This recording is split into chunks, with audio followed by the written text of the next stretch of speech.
ओम योगा प्राणायाम यांना माझं त्यांचं मी आभार मानते की त्यांनी मला या ठिकाणी बोलवलं आणि संधी दिलेली.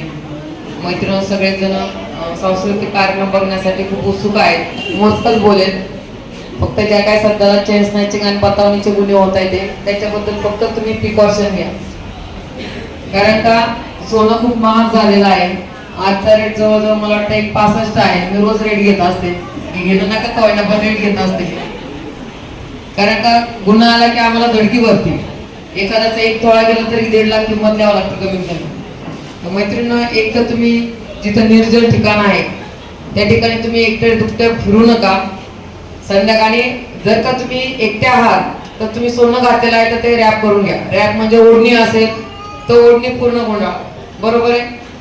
पदर आहे तर पदराच्या आतमध्ये मंगळसूत्र घ्या, परंतु ते ओपन ठेवू नका.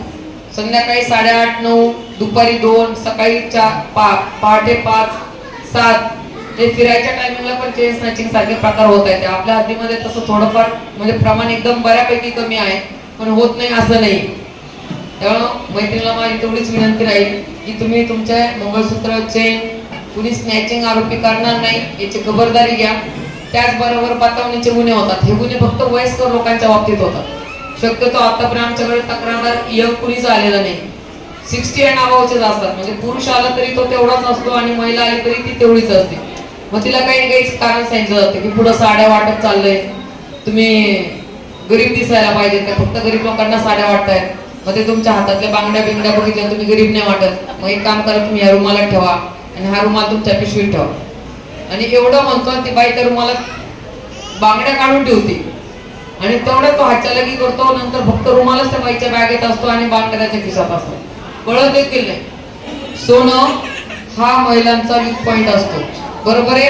आणि ते गेलं तरी आपल्याला तेवढीच तळतळ लागते. रात्र रात्र न झोप येणाऱ्या किंवा डिप्रेशन मध्ये गेलेल्या महिला देखील आम्ही पाहिलेल्या आहेत. काळजी घ्या. याच्या बरोबरच बसल्या बसल्या घरामध्ये तुम्ही मोबाईल हँडल करत असता.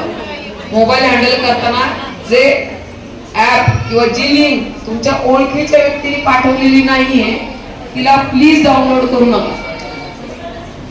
ती गुन्हेगार जे आहेत त्यांनी टाकलेली ती लिंक असू शकते आणि त्याच्यावरून तुमचा व्हॉट्सअप मोबाईल हॅक होऊ शकतो आणि मग तुमच्या बाबतीत दोन्ही गुन्हे होऊ शकतात. एक तर आर्थिक फसवणूक देखील होऊ शकते किंवा विनयभंगासारखा प्रकार असतो. म्हणजे तुमचे फोटो मॉर्फ करणं असेल, चेहरा एकीचा बॉडी दुसऱ्याची, असले प्रकार होऊ शकतात आणि त्याच्यातून तुमचं एक्स्टॉर्शन होऊ शकतं. त्यामुळं ह्या फक्त 3 गोष्टी पाळा. त्या 3 गोष्टीची काळजी घेतली तर आपल्या बाबतीत कुठलाही गुन्हा होऊ शकत नाही.